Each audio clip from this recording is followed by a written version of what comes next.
Assalamualaikum warahmatullahi wabarakatuh. Perkenalkan, nama saya Muhammad Rizky Agung Wiguna.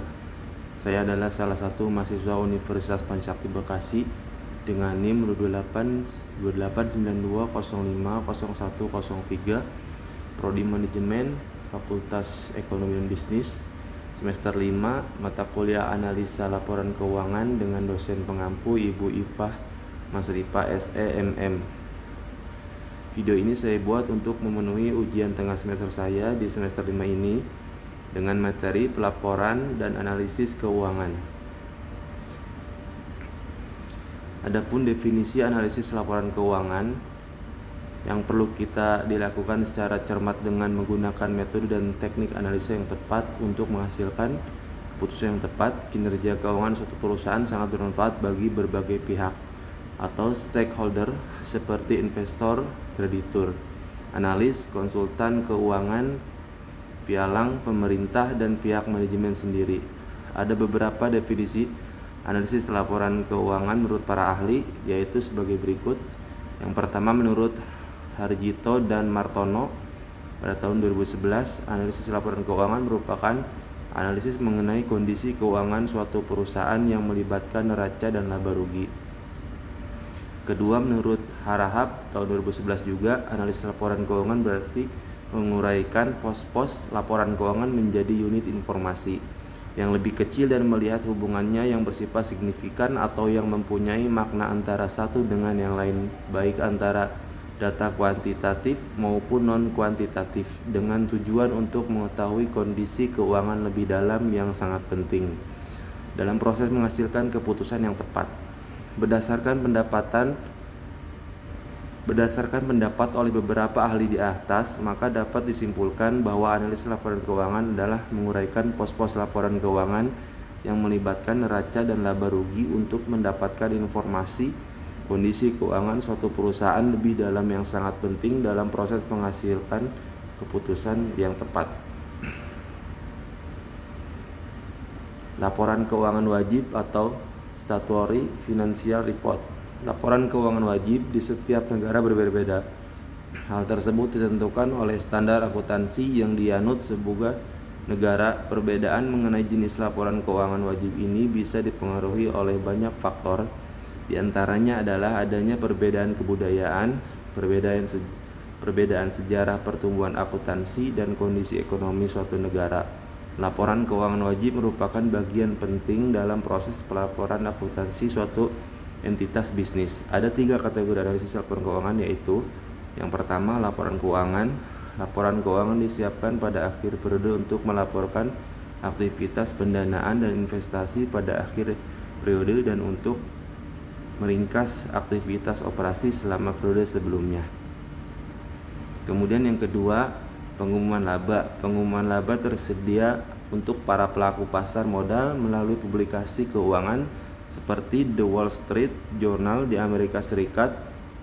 Pengumuman laba memberikan ringkasan informasi penting mengenai posisi keuangan dan kinerja perusahaan baik dan untuk periode kuartal maupun tahunan. 3. Laporan wajib lainnya. Di Amerika, perusahaan harus membuat laporan lain yang diwajibkan Securities and Exchange Commission atau SEC. Selanjutnya ada faktor yang mempengaruhi laporan keuangan wajib. Faktor yang mempengaruhi laporan keuangan wajib.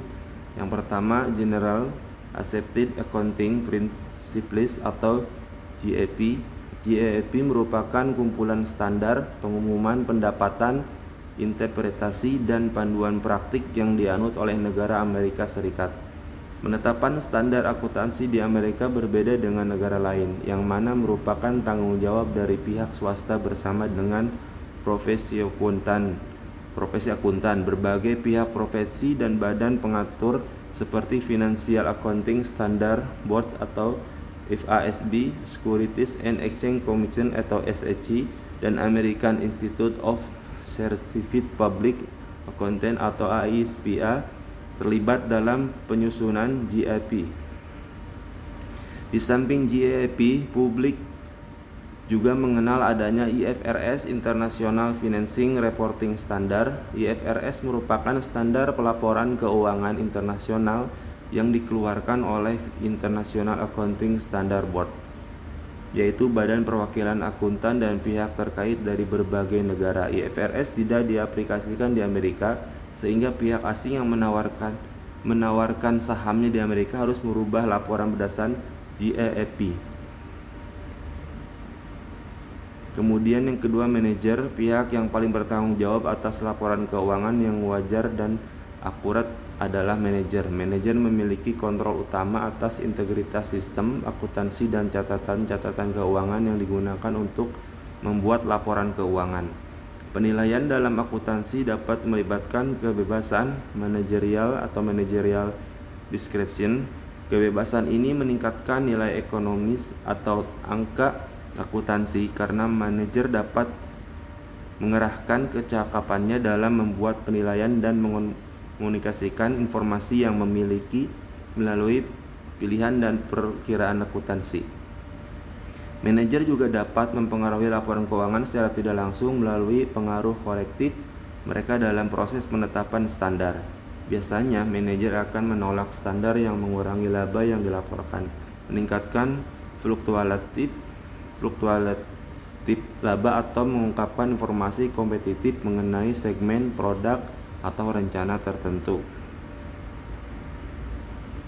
Ketiga, mekanisme pengawasan dan pelaksanaan. Mekanisme pengawasan dan pelaksanaan dapat memastikan keandalan dan integritas laporan keuangan. Beberapa di antaranya adalah dari yang pertama, auditor eksternal, kedua, corporate governance atau jajaran direksi, auditor internal dan komite audit, SEC, tuntutan hukum, sumber informasi alternatif. Sumber lain yang bisa mendampingi penggunaan laporan keuangan adalah informasi ekonomi, industri, dan perusahaan yang digunakan investor dalam memperbarui ramalan perusahaan. Dampak dari informasi ekonomi berbeda untuk setiap industri dan perusahaan tergantung dari sejauh mana laba dan resiko perusahaan terkait dengan berita tersebut.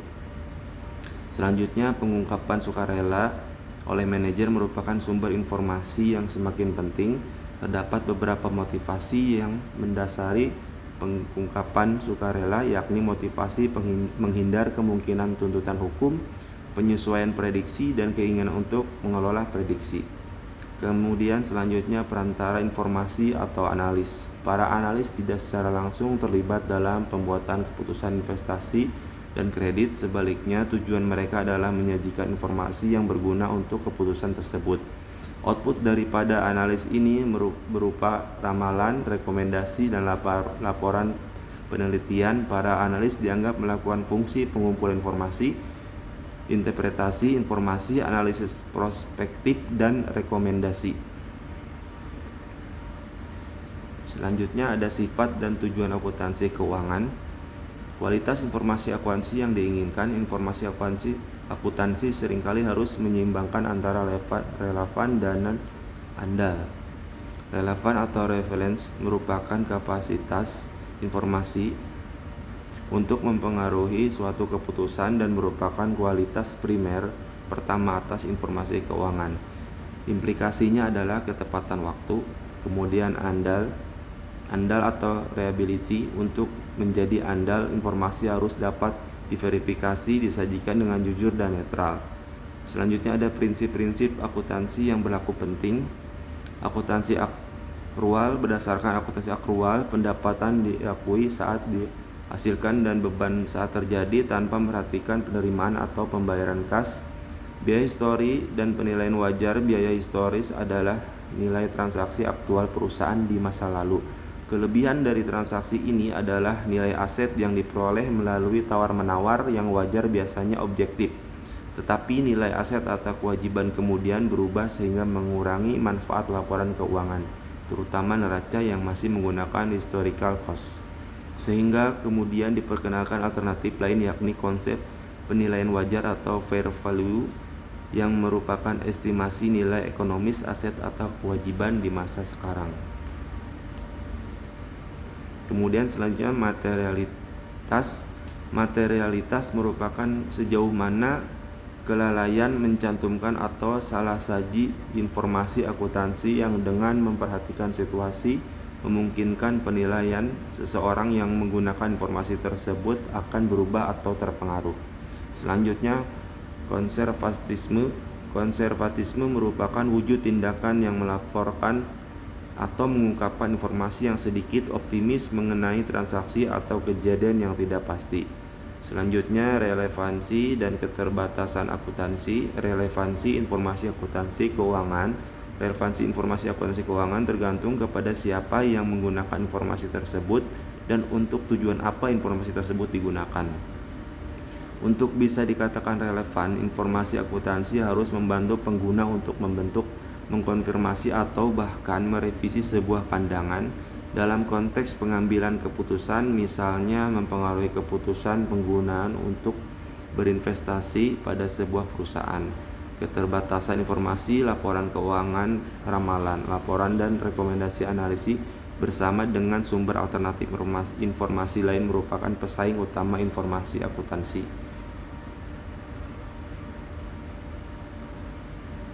Di sini ada pengertian akuntansi akrual. Laporan keuangan umumnya dibuat berdasarkan basis akrual. Standar akuntansi mengharuskan penggunaan konsep akrual. Para pendukung basis ini yakin bahwa akuntansi akrual lebih unggul dibandingkan akuntansi berbasis kas. Akuntansi akrual bertujuan untuk memberikan informasi kepada pemakai mengenai konsekuensi aktivitas usaha terhadap arus kas perusahaan di masa depan secepat mungkin dengan tingkat kepastian yang layak. Hal ini dapat dicapai dengan mengakui pendapatan dan beban di saat terjadinya tanpa memperhatikan apakah terdapat arus kas pada saat yang bersamaan. Pemisahan pengakuan pendapatan dan beban dengan arus kas difasilitasi dengan penyesuaian akrual yang menyesuaikan arus kas masuk dan keluar untuk memperoleh pendapatan dan beban.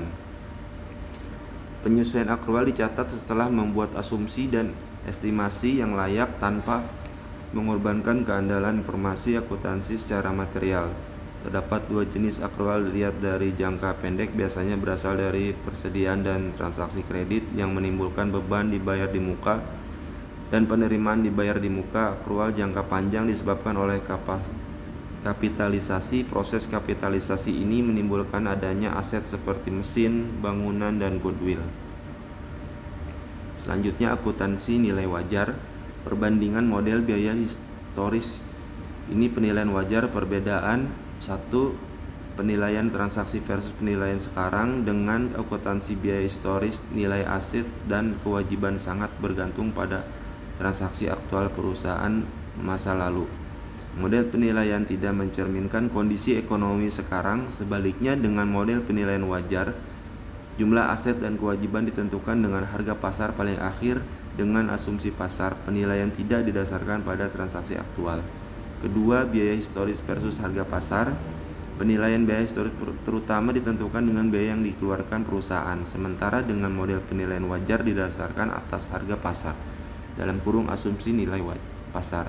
Ketiga, pendekatan laba alternatif. Pendekatan alternatif dalam menentukan laba dari dua model ini sangat penting untuk analisis. Laba dengan akuntansi biaya historis merupakan bentuk yang jelas yang berusaha mengukur profitabilitas periode berjalan, yaitu kemampuan perusahaan untuk menghasilkan pendapatan yang lebih besar daripada biaya. Sekian dan terima kasih video dari saya. Kurang lebih saya mohon maaf. Assalamualaikum warahmatullahi wabarakatuh.